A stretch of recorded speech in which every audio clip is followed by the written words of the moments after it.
Welcome to the OCI Grails Quickcast, bite-sized portions of Grails productivity tips to help maximize developer productivity with the framework. Grails Quickcasts are brought to you by OCI, the home of the core Grails development team and your source for professional support, project work, and training around the Grails framework. Grails Quickcasts are distributed in partnership with dzone, who help build knowledge and relationships to maximize your success.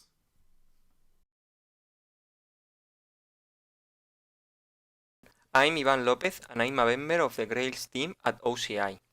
In today's Quickcast, I'm going to show you the different ways we have to debug Grails core to fix issues and also how to debug the Grails CLI.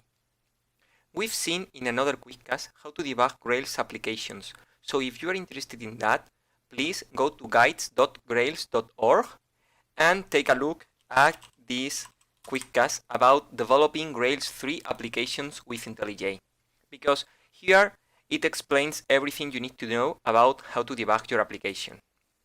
Imagine that there is a bug in Grails and we want to try to fix it and submit a pull request. The first thing we need to do is start the application in debug mode.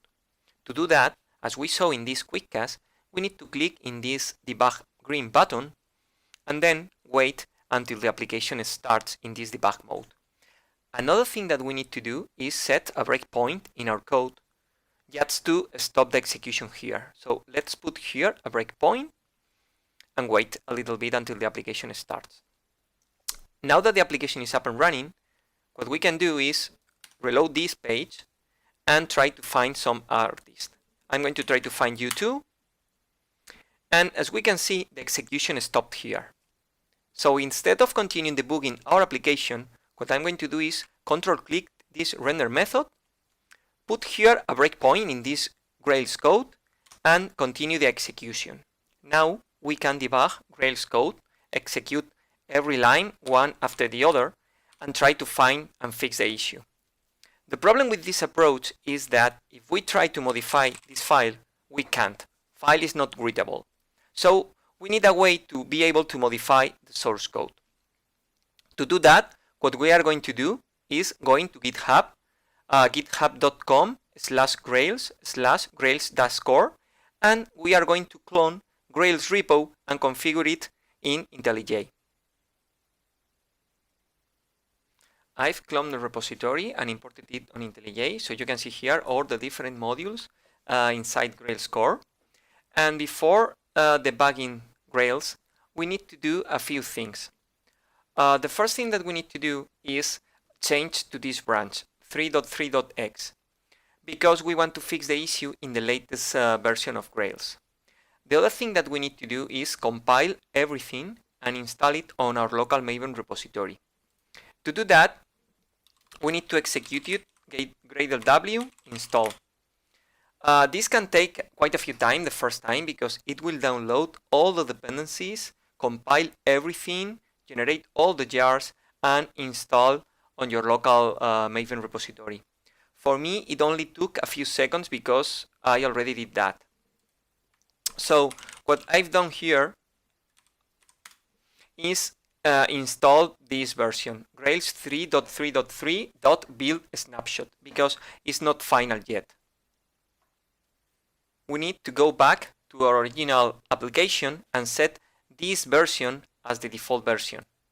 So this is our original application. We need to open gradle.properties file, and here instead of using Grails 3.3.1, we are going to change this and set Grails 3.3.3 build snapshot. Once we save the file, we can see that Gradle here is reloading all the dependencies and that we just installed in our Maven local repository. We can also check this here if we go to external libraries, scroll down a little bit, and we check that all the Grails dependencies, all the modules, all the libraries are using this 3.3.3.build snapshot version. Now that we are using our snapshot version, we are going to start the application, our original application, in debug mode. As we saw in Jeff's Quickcast, another way to do this is doing gradle w boot run --debug JVM.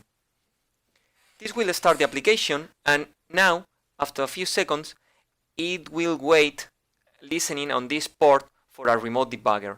So instead of using this code, which is the original application, we are going to use a Grails core to debug our application.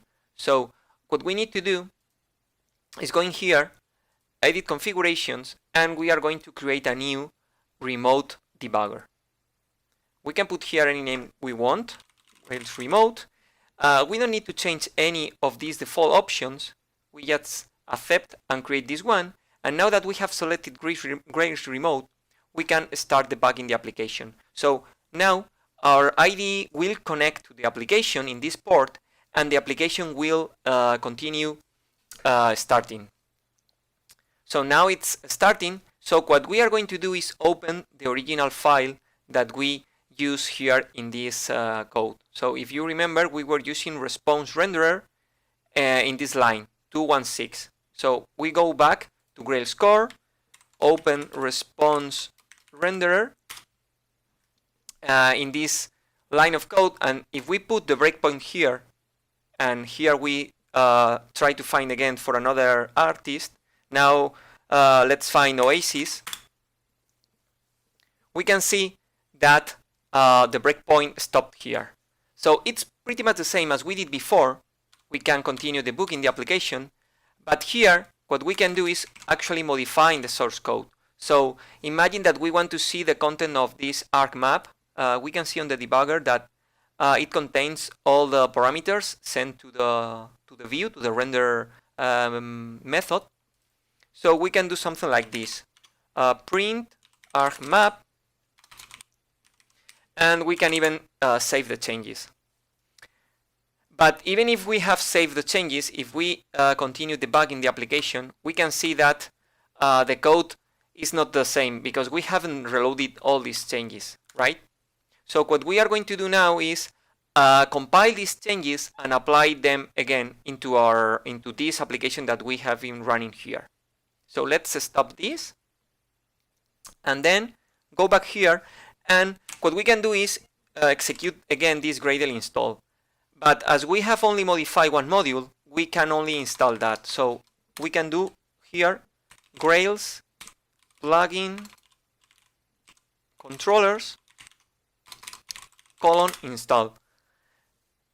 We need to stop this application, and here on the left side we are generating a new version of this modified Grails source code and installing it on our local Maven repository.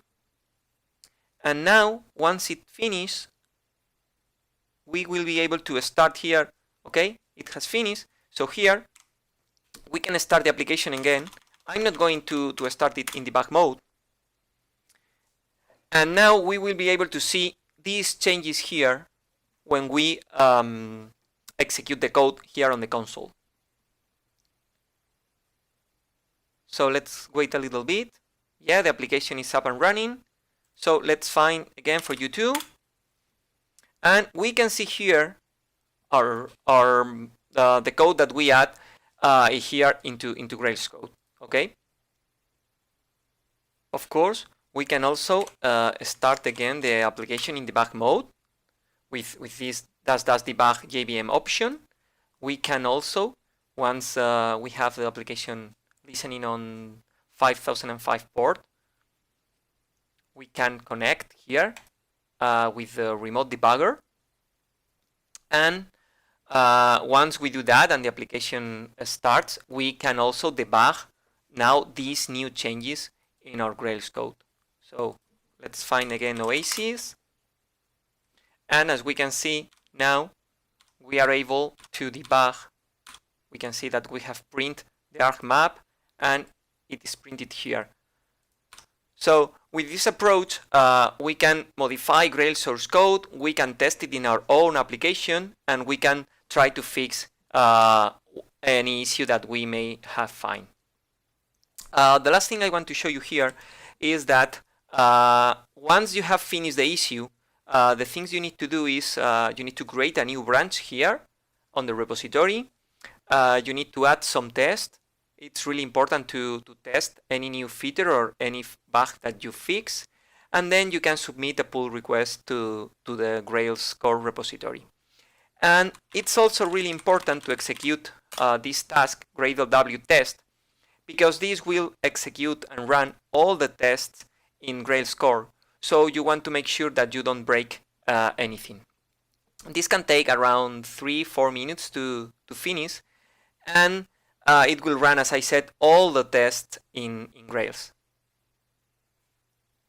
Now, in this second part, I'm going to explain how to debug the Grails CLI.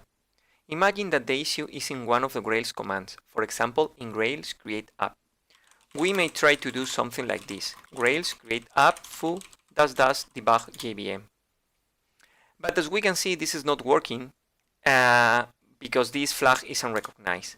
So what we need to do is define this Grails ops environment variable with this content, which means that we want to put the JVM in debug mode. So now, if we try to create a new application again, we can see that the command is waiting for the remote debugger. So we can go back now to our IDE. We can open Grails CLI, put here a new breakpoint. We can also open create app command, set here another breakpoint, and using the same Grails remote application that we used before, we can start the remote debugger to connect to this Grails create app command. So as we can see here, the execution stopped in this breakpoint, and here we can debug the execution of the Grails create app command. We can continue, and we are now debugging actually this command. We can finish, so the application has been created. And now if we want to undo these changes, what we need to do is unset this environment variable. So if we now execute Grails create app again, the JVM is not in debug mode anymore. So that's all. I really hope you learned something new today, and thank you for watching. Thank you for watching this episode of the OCI Grails Quickcast. For more information on how OCI can help you with Grails or any of these other practice areas, visit ociweb.com or contact us at info@ociweb.com.